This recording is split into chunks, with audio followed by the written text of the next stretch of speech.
Welcome. We are now live, and I'm Charlie O'Donnell from NextNYC. I am real. I'm not a bot. I don't know how to prove that given the state of technology. But I'm going to have our real human panelists introduce themselves, and then we're going to kick off what I imagine will be a pretty live discussion. So we'll go Seth, Lauren, and Collin, given that that's the order of everybody on my screen. So Seth, why don't you kick Seth through this off? Sounds good. Nice to meet y'all. I'm Seth. I lead product at Harmonic for our data and sourcing team. And Harmonic is a platform that aims to help VCs identify the best startup opportunities with a comprehensive database and the tools, a lot of AI forward technology to help you make sense of it all. Cool. Thank you. Lauren? Hey, I'm Lauren. I'm an investor at MGV. We invest in pre-seed, seed, B2B software, located both in San Francisco and New York, and I lead our efforts in the New York office. Cool. Collin? Collin. I'm a general partner at Lobby Capital. We do early stage software investments.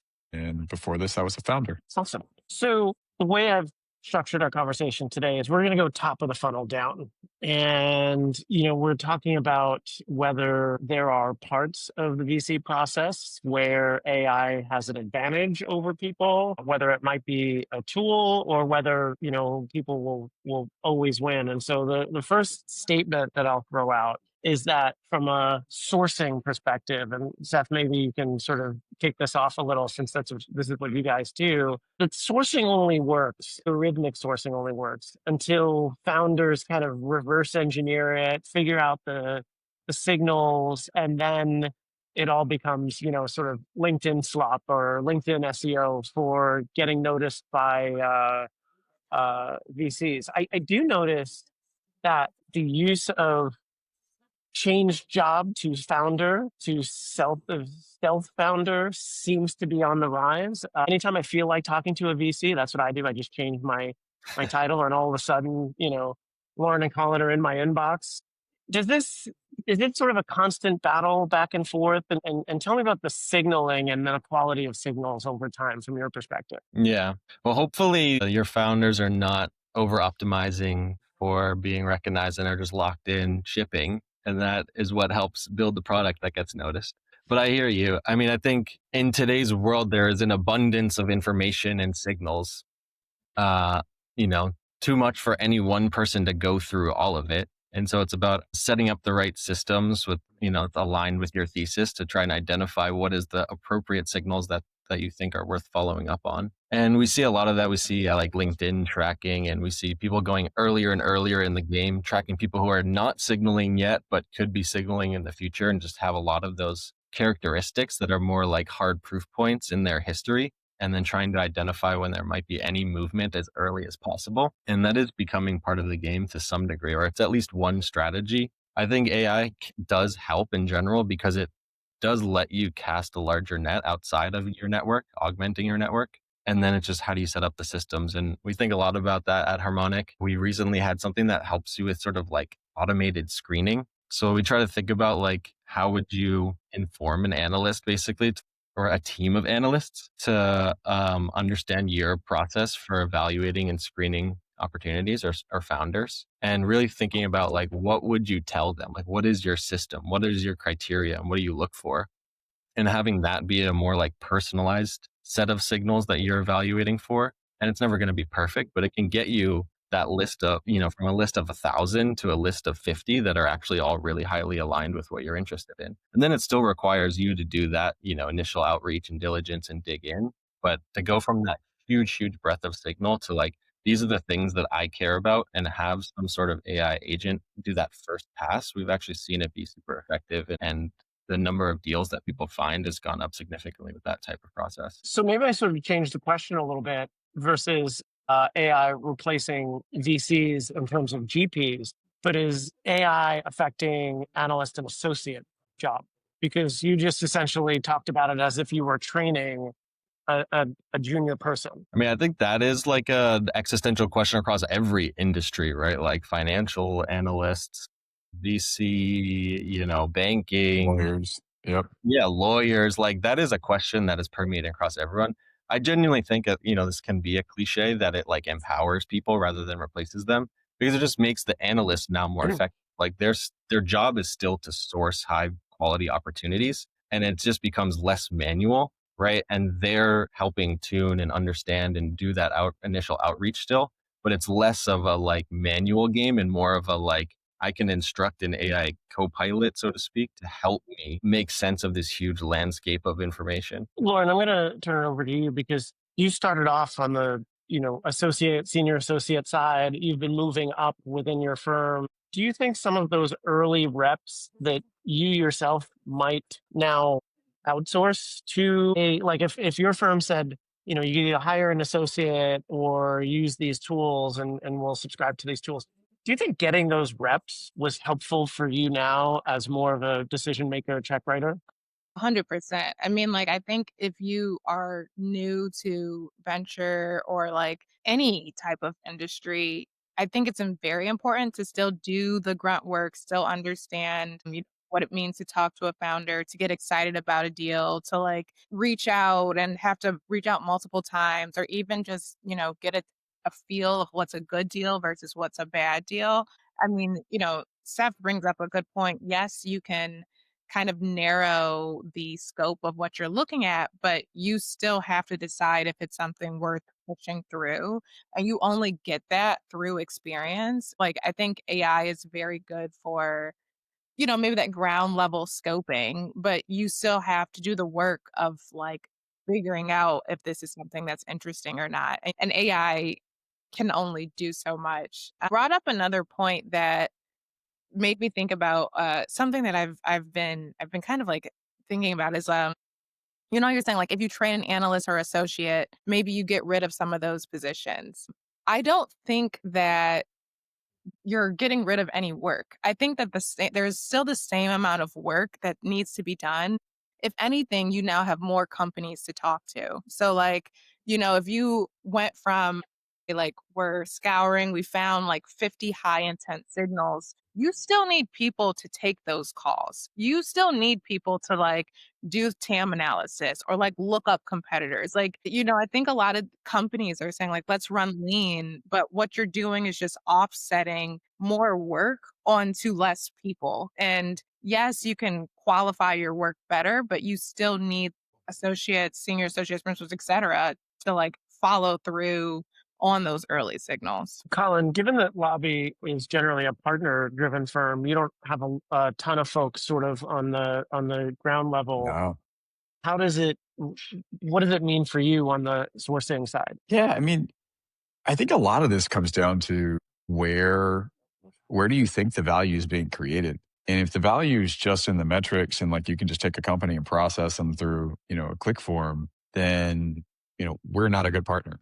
Like I think in many ways, our firm is of the belief that a lot of the value comes from the people, like their relationships, their vision, the people's willingness to follow them, like how charismatic they are. Those are things that are very difficult, I think, to discern, at least today with AI solutions. And in many ways can be easy to trick, right? Like if you're sort of, trying to study to the test. And we've gotten burned on this before where you're like, company looks great. You do the deal. You don't really spend a lot of time with the founder.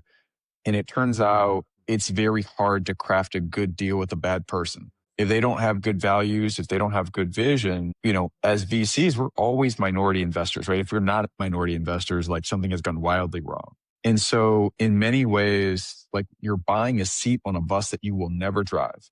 You only have the ability to yell things out from the back seat, but you won't have the steering wheel. And so I think there's a lot of the human component here, the relationship piece that can both accelerate the business forward, but can also derail it, right? And so I think we spend a lot of time debugging that. Last thing I'll say is I think for us, we are less capital constrained and more time constrained. And so like our big investment in the companies is not the couple $1,000,000 that we put in. It's all the relationships that we've built over the last 20 years. It's all of our experiences. It's all of our social capital and so on, emotional capital. I think that's the big investment.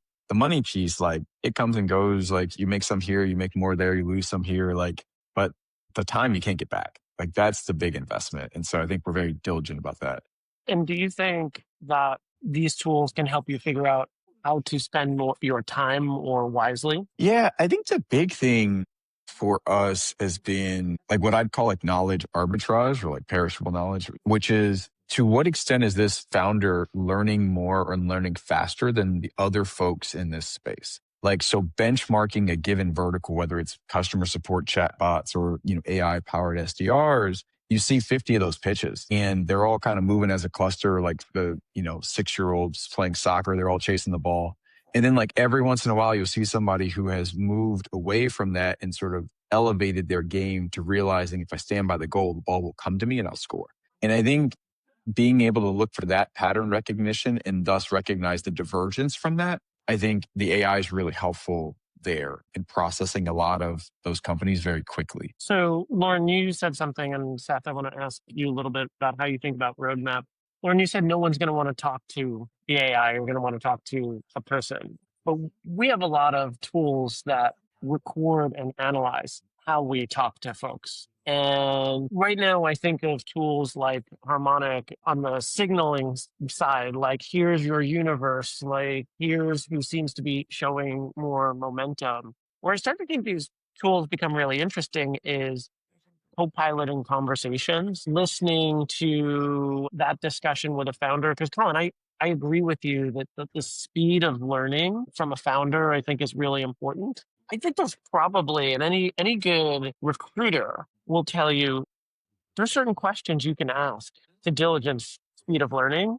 I don't know how many VCs are good at asking those questions, are consistent about, what questions. I mean, we've seen the HBR studies about what types of founders get what types of questions. Seth, do you imagine going into the meeting at some point as a signaling tool? That's interesting. I mean, we haven't talked about that a lot. At least at this point, it was more like our prior topic of like screening, and so that you spend your time with like, here's the 10, 15 that are really the top of the class. And within that, sort of like deep research mode with Harmonic data plus all the data on the web, like try and find those like nuggets to just help you be more informed when you do show up to that first meeting. But beyond that, it does feel like it becomes a much more like qualitative sense of you really trying to dig for that signal that Collin mentioned of like, are they that outlier that's gonna like take that step beyond the existing class of their competitors? And historically, we've thought that that's a pretty hard sort of like human to human thing that you just understand if they have the grit and the drive. Like I said, we can dig into their background and be like, we, did a bunch of research and found they were a math Olympiad or they were the top 1% chess player or like, obviously they've had prior like exits, like all that stuff we can definitely surface to you. But I think once you get in that meeting, and I'm curious if you guys are seeing otherwise, like it feels like a more of a human decision-making touch point. Yeah, no, I very much agree. And kind of Charlie, to your first point where you mentioned as far as like the importance of getting some of those early conversation reps in. Uh, I think exposure is super important, right? Like I think it's hard to know what good or great is until you've seen it. And so if you are on a call and let's say, whatever tool is saying like, oh, this person matches X, Y, and Z, that's one thing, but it's another to be in the presence of like a very talented builder.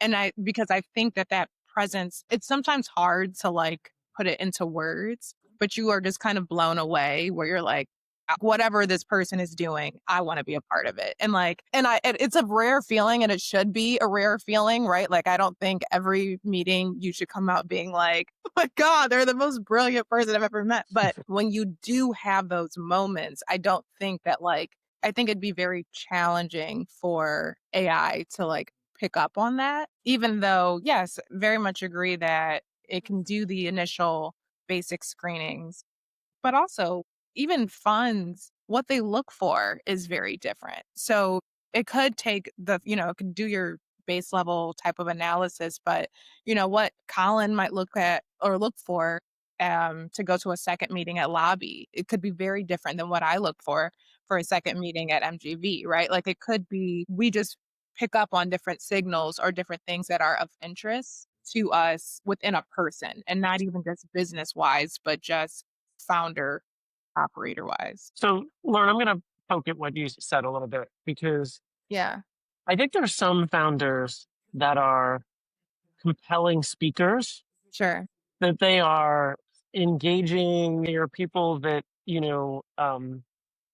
really know how to pitch well, that doesn't always translate into operational expertise, speed management, all of this sort of stuff. And conversely, there are some folks that, for whatever reason, just aren't great in a pitch meeting to VCs, but are quite capable executors. And I think one thread that I've heard is um, that investors bring a lot of pattern matching cuts a lot of ways, right? Where you can pattern match for certain leadership characteristics that you have found important, but are you unintentionally pattern matching for a lot of other things, right? And I've heard some folks say that AI and an objective analysis of somebody's background, metrics, and all that sort of stuff might curtail some of that in-person VC pattern matching bias. What do you think about that? I mean, we're all biased, right? Like, I don't, I don't know how to get around that. There's some very fun, like, comedic sketches, for example, that's like everybody's racist. I mean, like, but like we all, all are biased. So yeah, I mean, I think in any situation you can like raise or like kind of look at something solely off of qualifiers. But to be fair, I think that's what gives different investors track records. And that's like what sets different fund cultures apart. And I think there's only so much that you can do. But ultimately this is just a game of like this is a job of vets. And so I think that a lot of what I've seen as far as like capital and who gets capital is finding the investor who aligns with your frame of thinking because that's gonna. And so AI will, sure, it might get you in front of more people, give you more conversations, but you still want to work with, and I think you will still end up working with investors who believe in your vision, regardless of how these come across. Like there's, so I mean, that's kind of like my short answer. So, Collin, to Lauren's question, how much less racist would AI make you? Oh, good question. Funny enough, the Avenue Q was the first Broadway I ever saw that everybody's a little bit racist trope. One of my partners actually is one of the executive producers over there for that piece. Yeah, I don't know. Charlie, I think we're all to Lauren's point, we're all biased. I just wonder sometimes, and maybe because I am a founder turned VC, I'm a little skeptical of everything. Like, to what extent are we all just retrospectively rationalizing how we got to some outcome? We threw a dart and then we basically drew the target around it and said, oh, it was relationships, or oh, it was, burn multiple, or, net returning revenue. And really it was just it was luck, right? I mean, I think it's kind of this, elephant in the room in venture of how much of this is actually us being exceptional and how much of it is just you were in the right place, the right time, or the wrong place, the wrong time. I think the places where we probably have the most leverage consistently is one, aligning our values with our LP's values, with the values of our founders, so that the surface area of success gets to be really big relative to just defining it as, numerical outcomes or IRR or DPI or so on. All those things matter. But I think to the extent that you can expand the definition of winning, I think that is a place where we have high leverage. I think the second place is probably in curating our friend group and our sort of fishing grounds or hunting grounds, such that our probability of getting lucky goes up. I don't think we actually know when we pick a company this is going to be the next Facebook or the next Google. I just think we've narrowed the scope that our chances are better than just the average, at large. And that's what you focus on, is surrounding yourself with those types of folks and sort of tipping the odds in your favor. YC kind of does that. Stanford and Harvard do that. And MIT, of these places where it's okay, given the average pool of founders, this pool might have a slightly higher probability of success. I mean, it's no different than what casinos do, right? Where it's slightly higher odds of the house winning at most games, and over a long, duration of playing, ultimately that it culminates in a lot of returns. And so, I don't know. I think the bias is a healthy thing, but I think you just need to recognize it's there.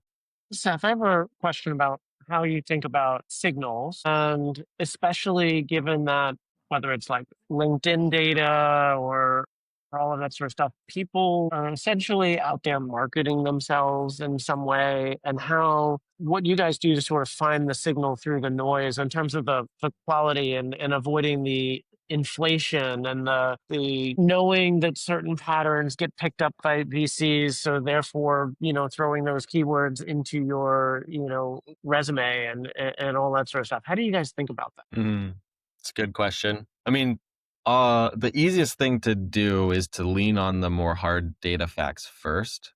You can dig into the sort of like trajectory of their previous experiences in a way that's somewhat more rigorous, right? Like they were at these companies, they grew from these stages, they had these roles, they raised this much money, and you can like paint a pretty comprehensive picture Right. So somebody very who quickly.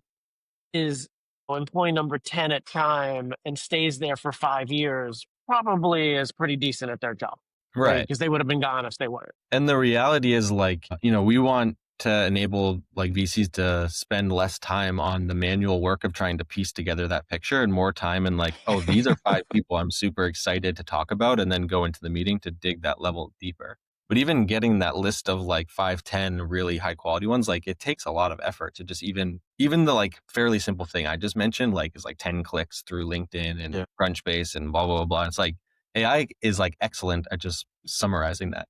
The risk then becomes the more like qualitative stuff, right? Like companies put on their website the most ridiculous like fluff statements about the best We are AI in conversations for with like company X. I mean, and we had like a whole initiative, like a dedicated Slack emoji, which was the like fluffer nutter, and it just would catch on fire. And we'd just say, we need to kill fluff. And anytime we would see it in the product, we're like, we need to kill the fluff and like cut out the BS and help people get to like, what actually happened here in a way that is like qualifiable or verifiable. And I guess that's another aspect of it, is like, we can help you make sense of all the signal and kind of summarize it and distill it down. But then ultimately, we want to like give you the sources so that you can verify. And I feel like that's an important pattern with all like UX product strategies, is just like the verifiability of the statement so that you can ensure it's not fluff or sniff out the fluff. But yeah, so like be more based in like rigorous data when possible about people's trajectory, and then kill fluff aggressively. I think Seth gives like venture a lot of credit, because I don't think most people are doing that work, if I'm totally honest, because I look at the hours I work and the tools that I've built and the volume and the velocity of companies that come in. And I look at how fast these deals get done. And it's very hard to conclude that people are doing the real work on it. Like there will be a deal that comes in on a Friday and you start digging into space you know well and so on. And by Saturday afternoon, there will be a $10, $15 million term sheet at 100 million post for that company. And you will know, like, and some of these are my students at, Stanford or other places. It's like, so you had a lead in many ways, like on getting to know the person. And when you see these deals happen at this speed, it's like, it's hard to conclude that the work's actually getting done in the ways that it would have been done traditionally. It's just not to say that like there's not some work being done, but like that traditional, okay, let me talk to your customers. Let me go and run you through diligence. Let me look at the code and see if there's actual like sort of technical diligence there. I don't think a lot of that stuff's happened. I think people are just saying, number go up and writing checks. And that may be the winning strategy. I actually don't know. So like, it's not me sort of poo-pooing on it. It's very uncomfortable for me. I do think sorry. I was going to say, I feel like part of that could be like that just first pass of screening and diligence has become so much more effective. Like you can get sort of like one pager deep dive of who are their customers, like what news have they been publishing for recent product launches, like what is their entire founder background, deep dive into their previous trajectory. Like all of that stuff is like what we try to help aggregate into a one pager report so that you can get that. I mean, if you're doing a 24-hour deal, you're probably not digging into the code base and doing referral calls, but I'm not doing those deals. Because it's just like you look, you're in the best case scenarios, you're with these companies for 12, 15 years. Like I wouldn't meet somebody at a bar and be like, great, let's get married for 15 years. Like it just doesn't make any sense. So maybe that's a way to win. It's not the way I want to win, but I will give you one funny anecdote. One week I had a couple of companies that were like in the same vertical and they came in and pitched. And each of them threw up the slide of like, here are our customers that we're like working with and like so on. And what they didn't realize is like, they all had the same customers on their slides, 3 different companies. And they didn't realize that like the customer was kicking the tires on like a half dozen platforms, right? And they sold it as like, we have signed such and such. And like, we know we're a great product because they're using us. And then like, for us, we see these pitches like, one day after another, and you're like, wait, didn't we see that company before? Didn't that? And you go and do the customer diligence and like, again, they're kicking tires. And so it's interesting how the combination of the numbers, like in the metrics and the story, they're like, you can have the same logo, but the story can be very different, for a given company or for even a category of companies. This is a hard job. This is way harder than I thought it was as a founder. I thought investors didn't do anything, to be honest. But Some yeah. don't. Lorna, I want to talk a little bit about how you think about new categories and the tools that, how tools might be able to help you think about new categories, right? Because if you are training on prior data on companies in a new space, there might be only one company doing something, and it may not even be defined as a new space yet. Yeah. So how do you kind of think about how tools might help you identify spaces to go after? Yeah, that's a really interesting question and a good point, right? Like I do think that traditionally a lot of AI is trained on like past everything is trained on the past, right? So you can only, I think, rely on it so much for new fields. And to be honest, I think this is where having relationships with like, very strong operators who are tinkering around with like interesting ideas is important. But I think like to pick up on new trends. Well, I think this is one of the things that where it's like gut matters, curiosity matters, and I don't think that like AI completely has that. I think it's like something where, hey, I'm going to a meetup and I'm meeting someone interesting. But I also feel like new and emerging sectors typically come out as like spin outs from established ones, right? So I think like when you're looking at, like I spend, for example, a lot of time in health tech, or at least I have been recent. And so there could be the things that used to be very traditional when you think about healthcare. But when you talk to maybe a few certain operators, they might be getting excited about some new opportunity. And I think it's quite rare where you'll see something that's like never been done before, never seen in the market, this brand new idea. Like it'd be so rare, for example, if like space art became like a brand new hot topic that like or hot category that everyone's building in next week because it like most things kind of emerge from something that is established and like people are realizing that this is opportunity is bigger than what was once before. And to be honest, AI might be able to pick up on some of that. It could say like, oh, this is why something like this fails a lot, or there is a growing trend of, people leaving this, et cetera. But I do think that this is kind of goes back to where curiosity matters quite a bit and just like hanging out with smart people who have weird niche interests. Yeah. So I want to ask you about some of the data that VCs ingest, right? The reading newsletters, first person research, studies, white papers, all of this sort of stuff, and how much you think it's possible to get signal out of some of that sort of stuff, right? If you could start ingesting like, oh, hey, there's a bunch of white papers or patents discussing there's movement in a particular area. The other area where I think there's like interesting data, and I'm curious if you think about it in certain ways, there are some companies that seem disproportionately good at creating founders. There's like, generations ago, we had the PayPal mafia, right? And then in New York, there's like the guilt mafia, even though like Guilt Group wasn't necessarily a big outcome of itself. There's a lot of former guilt people. There's some former Etsy folks. JustWorks and Bison Trails came out of Etsy and all that sort of stuff. And so, like, what non-traditional sources, either that like you guys use or you think is sort of interesting, where like AI might have an advantage in kind of ingesting? Yeah. I want to answer that and then also go back to your previous question a little bit, which is identifying outliers, but different sources and tools for doing both of those things. Because I think one thing where AI can help with this, like making sense of a lot of different information and identifying outliers, is sort of like the an exercise in market mapping where there's a lot of like real-time lookup of information, right? Like we pull information from Harmonic, the open web, could be like research papers and patents and things like that.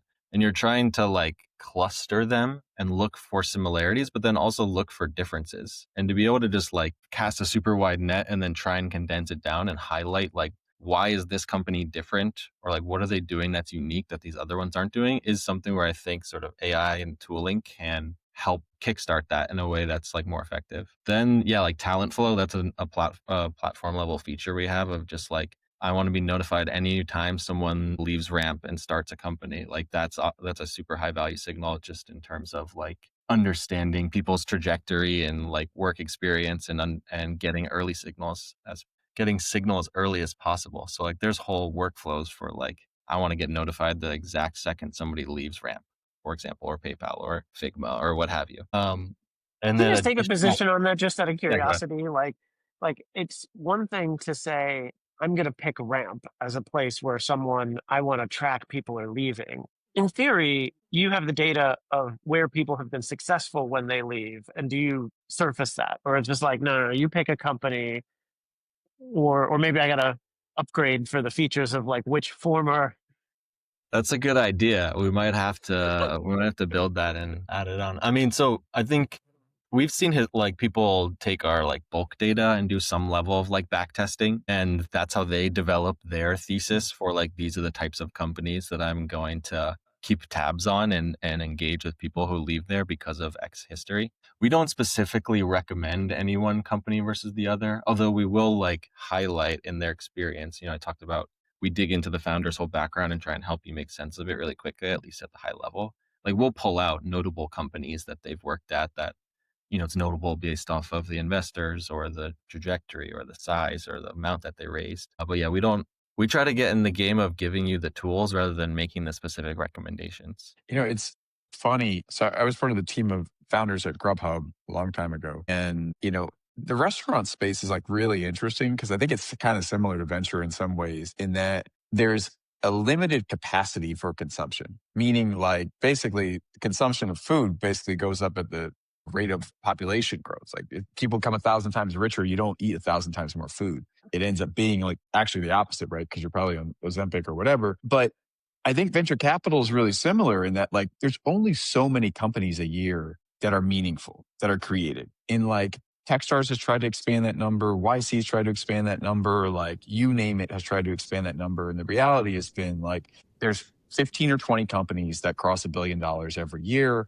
And then there's like a handful every decade that like actually are sort of career makers. And in many ways, when you look at what Grubhub did, what DoorDash did, like we didn't increase the aggregate amount of consumption of food. We just created this like prisoner's dilemma, which was like, if you don't buy my solution, then I will sell it to the guy or woman across the street and they will use it to steal all your customers. And so we both ended up going on to DoorDash or Grubhub, and neither of us actually did any better. We both just ended up giving 30% of what our take was to Grubhub or DoorDash. And I think in many ways, some of these tools are like, it may put us into the same situation where like my job is actually to beat the guy or woman across the street who's trying to find that same 20 companies or the same 15 or what have you. So in some ways, like you buy the weaponry to go and, beat them to the deal faster, but they're also buying the same thing in theory, right? And so it just moves the competition to another dimension. I don't know if it necessarily, like you're right in that you don't want to not have it, right? This is kind of like the argument for nukes is like, you don't want to be the one who doesn't have them, but at the same time, it doesn't necessarily give you an advantage. It just kind of maybe keeps you from losing quickly. Anyways, I don't know. I think it's interesting. Like, because we always looked at restaurants and we're like, this is not going to make you better off. But like, they all did it anyway. I mean, there's something you said there though, that like it moves the competition up like strategically to a new level, which I feel like it does. Like, unless you're entirely network driven, like you need something to make sense of the world and to make sense of the vast array of like signals and people movement and new company formation, etc. And different tools help you do that at a different like effective rate.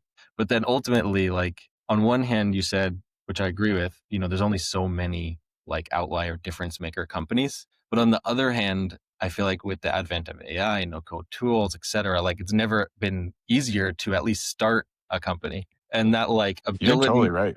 Yeah. like have the higher order like judgment and decision making of like, I'm gonna place my bet on this founder because of that, like that becomes the like higher order that you can spend more time doing. Yeah, Plus, I it would becomes agree. incrementally more difficult too, right? Like if the Mm. tools make it easier to start a company, to get your first customer, to get to, you know, $500,000 or $1 million of bootstrapped revenue on your own, then the signals that you used to have for what is worth going after, the bar is raised on the company side too, Totally. right? And there's just so many more companies that, like, you know, it used to be like, oh, don't come talk to me until you have 1 million in ARR. But like, if every company now has 1 million As in a million ARR because they got in week 3. agents, yeah, exactly. Like the venture job gets that much harder because the old signals don't work. Go ahead, Lauren. But I think to your point, Charlie, I agree. Like the bar continues to like raise what we expect out of like, you know, potential new category winners. But I think that's also when it becomes very important to have relationships with customers because like, I think ultimately, right, like who's going to buy this or how well you can sell or, you know, create a market, infiltrate a market, etc. I think the only way you can truly understand that is like understand the needs of the people who it could be surfacing. And so I think before, you know, it could have been a little bit, we maybe didn't need to know that as much because it was a lot harder to even start something, to get something off of the ground. And so any sort of traction in the past would have probably been taken at face value because it was so hard to create. But now when you're seeing these like flash of the pan, you know, I created something and now I'm at like 4 million in ARR and it's been a month. Like, still, I don't feel comfortable like betting on that unless I either know that space super well and I have a lot of expertise with either that type of customer or that sort of problem, or I know operators or potential buyers in that space who are like, yeah, this is like changing my life. So I think like as at least as an investor, now's a really great time to invest in like building relationships with like subject matter experts. Let's talk about decision making within a firm. So we did a dinner with Josh Koppelman from First Round last week, and we're talking about all of the scoring factors that they have in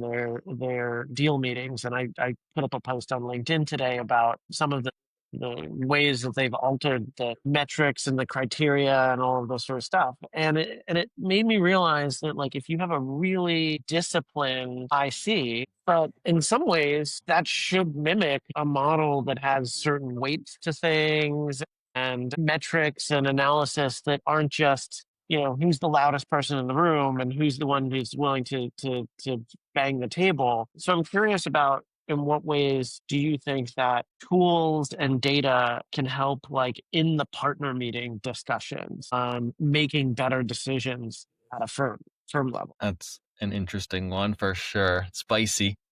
I mean, it kind of As we goes know, back to all venture decisions are very egalitarian. Everybody creates space for every other partner, no matter what level of seniority. I mean, I feel like this would be an interesting experiment to run on X. Like create a robo VC where it's an entirely automated system and side by side it with an actual Powered by human. Kalshi. You're like, I feel like it would make some wins, but it would make some really like egregious misses. I feel like there's something of like the numbers don't tell the whole story and you need that huge human judgment to understand like, yes, the metrics might be saying one thing, but like this founder has got it or they don't, right? And like this is the person that we're going to spend, you know, invest in for a decade. And I just don't know if AI, like I think AI can point you in the right direction, but it can't make the picking decision. Yeah. Oh, The sorry. Kalshi comment is interesting because one of the things that Josh mentioned is that they changed their scoring mechanism to try and eliminate the middle, right? Like you get more points for having strong conviction, one way or the and other.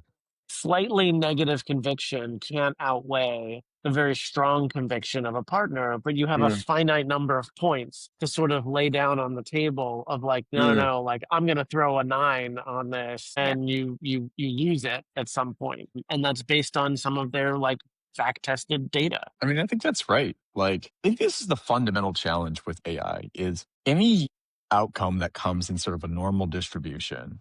AI, like if we think about what creativity is and what we were looking for as venture, it's basically these like 2 or 3 sigma outcomes. Like they're the far branches of this like bell curve.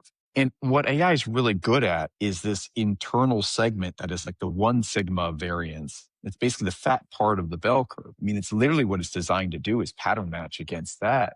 And so, like, in a lot of ways, the things that have been the most profound outcomes in venture are the same things that we call hallucinations inside of AI, right? If you said, hey, give me the best business of like 2015 vintage or whatever, and you said, I know, we're going to let strangers share cars with other strangers to ride around from place to place. We would have been like, okay, somebody needs to go retrain this model because clearly it's hallucinating, right?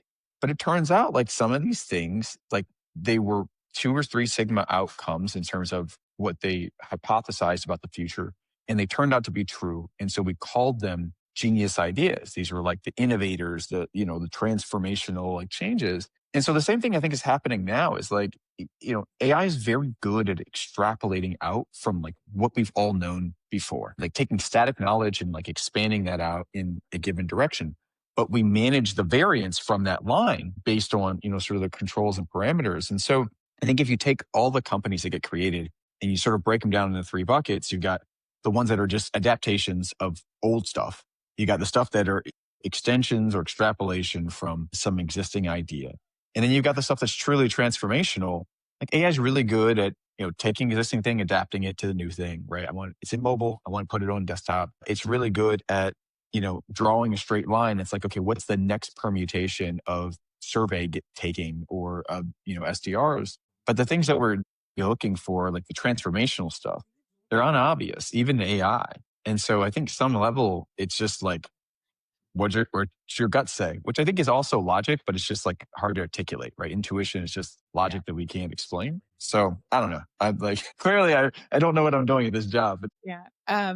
So two things that you made me think of, Colin. There's a book called The Gift of Fear, and it's a book that I was referred to like from a mentor of mine, and it like starts off kind of this like traumatic story. And so if you read it, just keep going past that chapter. But the important kind of like the main takeaway from that book is we have gut instincts that sometimes move faster than our mind. And so sometimes you'll be in a place where for some reason you just don't feel like you are safe. Like you could be in danger, but you can't necessarily explain what's going on, but your subconscious is picking up on different signals um, that is letting you know something is wrong.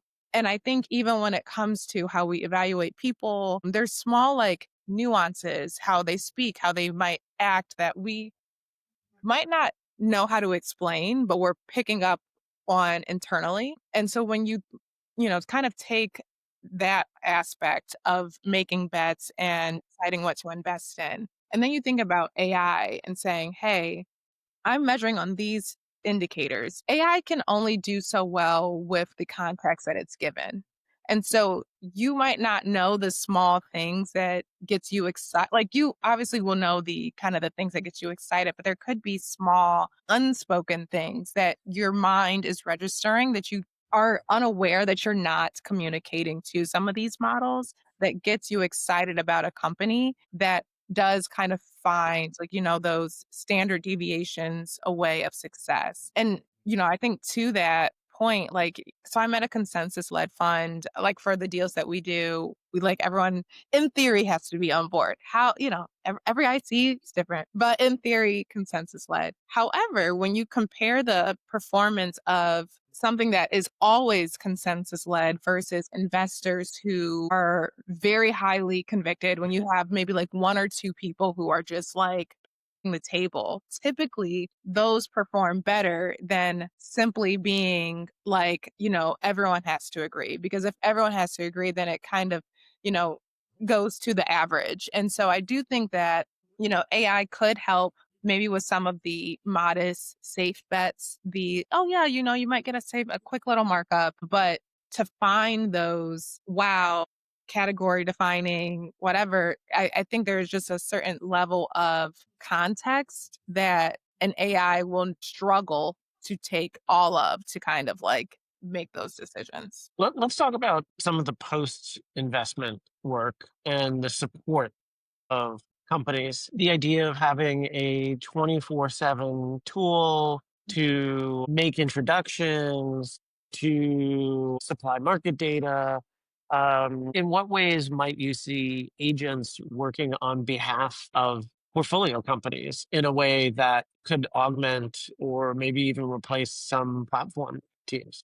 Investing in agents that nudge potential customers on behalf of their portfolio companies, right? I mean, we've done that. We've seen recruiting teams where you hire the recruiter in-house to go recruit on behalf of your portfolio companies. Why not hire the sales agent to go nudge on behalf of portfolio companies? Maybe that's already happening and you don't want to give it away. I mean, I mean, definitely what's happening now is some level of like monitoring, right? Monitoring your portfolio companies and potentially monitoring their like key competitors, right? Like who are they hiring? What customers are they getting? What traction signals are they exuding? And that can be an interesting thing that VCs can supply to their portfolio companies is like market data. Are you guys seeing that where it's not just about sourcing? It's like, here's my portfolio and how you're comparing and who's raising? Some of that, like we've definitely historically were more sourcing oriented and have gone further and further down the funnel. And we do have some customers who are like tracking their portfolio companies and market maps within a space that they focus on and always keeping tabs on it. So more about like market intel and talent intel, and then obviously talent recruiting is a thing.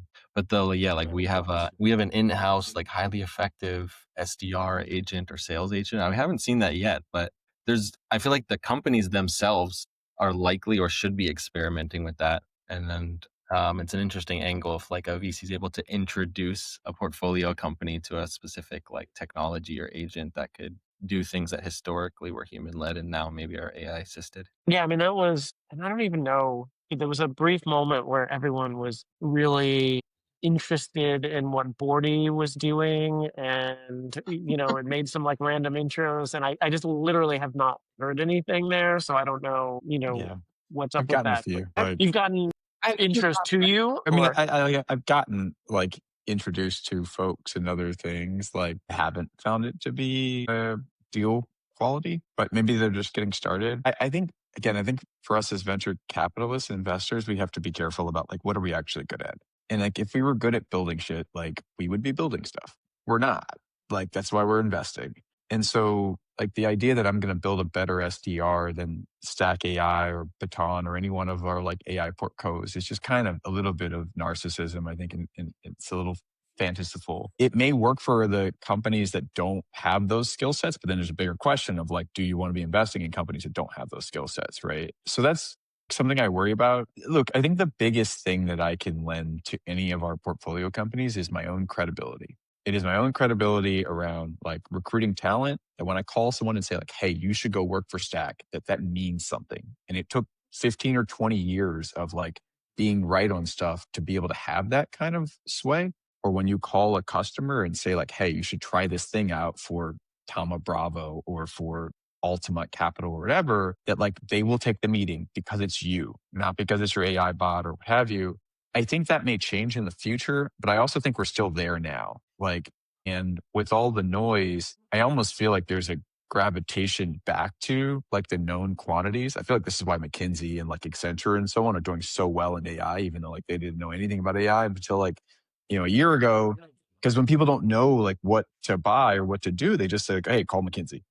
We'll trust whatever it is that they tell us to do. And so I think there's something very similar for us as investors. And the best thing that we can do for our companies is be in those rooms to go and advocate for them, build those relationships to be able to go and advocate for them in the ways that they can't do for themselves. They can build the SDR stuff themselves. Like they can do a lot of that, stuff. So I try to stay away from those things myself because I'll mostly just mess up the code. But at this point, Lauren, if you could build Lauren.ai to work 24/7 for your portfolio companies, what's a task that you would if I get, oh gosh, that's a good question. I think it goes back to like what value do founders want from their investors? I think part of it is capital. Like I get warm. People are reaching out to me because they want money. So want, and they want introductions to more money. Like I think like that's what they want. And then intros to customers. So I think like if I could build something on behalf of founders, it would probably be like targets for like potential folks who would test their or like would be like first customers. Like, I mean, we come in so early that getting to those exciting revenue targets would be beneficial for them and like helpful for their next round. And so I think like that would be one. I feel like everybody is hiring right now. So it's hard. Like I'm not a recruiter and I don't want to like replace that. But I think the best thing is like helping founders find the people who do the jobs right. And so like finding either really strong, either like talent scouts or like folks who can find the proper people where you can trust their word. I think Collin brings up a good point. My frustration, I think, with like AI is it feels like more noise. Because even with Bordy, like I probably have gotten like 40, like, hey, I'm tracking this founder. Are you the right person? Like they're at Yeah. like MRR and they're raising this round. Like, but for me, I'm just like, this is a robot who does not know me, does not know what I like. I don't even know this company's name. So there's no way for me to even vet if I should trust this bot in the future because it could be sending me something that's really strong. But because it's so ambiguous, I'm like, I don't even have the time to. But if this was like a friend or an investor who sent me the exact, like if Collin was like, hey, Lauren, the exact same thing that Bordy is telling me, I would be like, cool, I'd reach out. So I think like for me, if Totally. I'm building something, I am building something that is connecting my founders with experts. So it's like I'm either connecting founders with experts who know how to source really great hires, or I'm building something to connect my founders with, um, you know, high like lead gen communities, or for sales. Like I'm connecting them to people who like you can trust their authority. You hit it right on the head as to what I would be building. And I appreciate everyone's time and want to wrap up in terms of time. But oftentimes I get the question of, do you know anyone that? And the Mhm. reality is, I don't know who I know. I think like LinkedIn does such a terrible job of So reminding bad. me what my network is actually up to these days. And the Yeah. search is very rudimentary. And so, or the introductions, right? Hey, we're looking for a seed extension. It's a consumer company, blah, blah, blah, blah, blah. That search that we've all done I think would be better done by somebody that could queue up a couple of companies, VC firms that have, who's the partner who's been writing about a change in consumer behavior or all of that sort of stuff. So ultimately, I would be the gatekeeper for which introductions go through, but being able to queue up like, here's like 5 good introductions to answer the question you just got from your portfolio founder in your email right now. And here's the answer. And this sort of connects my inbox to my network and all that sort of stuff. That would definitely supercharge me in my portfolio because I don't know who I know, but I know Agreed. you guys now. And I really appreciate all the time. And what's the best way to find all of you and your companies? Yeah, Seth? sure. You can find me. Oh, Sorry. Yeah, you can find me just on LinkedIn. It's probably the best way to get to me. It's just Collin Wallace. And I have a cool. blog called Perishable Knowledge. Nice. Seth? Yeah, I'm on LinkedIn. Happy to connect. And if you're interested in Harmonic, check it out, harmonic.ai. Awesome. Lauren? Also on LinkedIn, Lauren Reeves, pretty pretty straightforward. But So we're all findable. yeah, you can find me there. Yeah, I think that's where I'm most Or active. just ask Bordy for an intro. Yeah, ask Bordy. Bordy. I know that's best. All right. Thanks, everyone. Have a good For day. Bordy. Appreciate it. All right. See you, everybody. Thanks, Bye bye. y'all. Thank you, Charlie. It was a good chat. Thanks, Lauren and Colin. Thanks. Peace.